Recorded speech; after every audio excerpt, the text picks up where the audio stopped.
I'm Bob Ryan. This is Globe 10.0. With me today is Chad Finn. As the days dwindle down to a precious few in the regular seasons of both the National Hockey League and the National Basketball Association, and we've got the Bruins and we've got the Celtics, and which one do you think has a better chance of keeping us busy, active, and interested longer in the spring?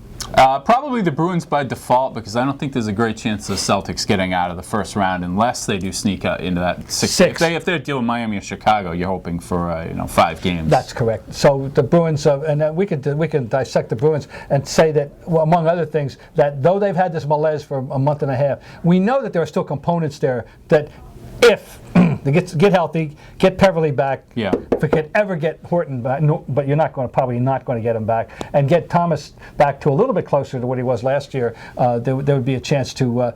Home ice is going to be a factor, right? There's no factor in that league anyway. No, we're not worried about where they finished. Last year they won without it. Last year against Vancouver, they can do it again. I'm not worried about that, but they still have work to do, no question. What about the Celtics, though? Let's say they were to get sixth and were to play a 3-6 series on the road. Would you give them a puncher's chance then? Who are we playing? Well, Orlando? And that would be Orlando. Yeah. That'd be tough. Still be tough. Just because of the size factor. You don't have Perk to bang Dwight Howard. Don't have anybody anymore. to bang anybody. Don't even have Chris Wilcox. Hopefully there might be somebody. I'm just throwing a name out there. Maybe they'll pick up Rennie Turioff. He's a big bruiser.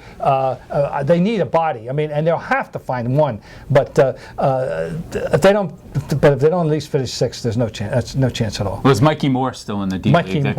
Mark Blount's got to be floating around somewhere. Mark Blount.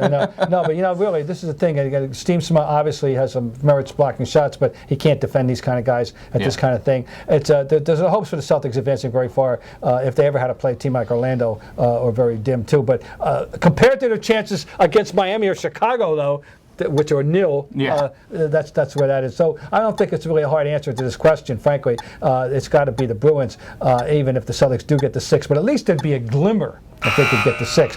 7 or 8, no chance.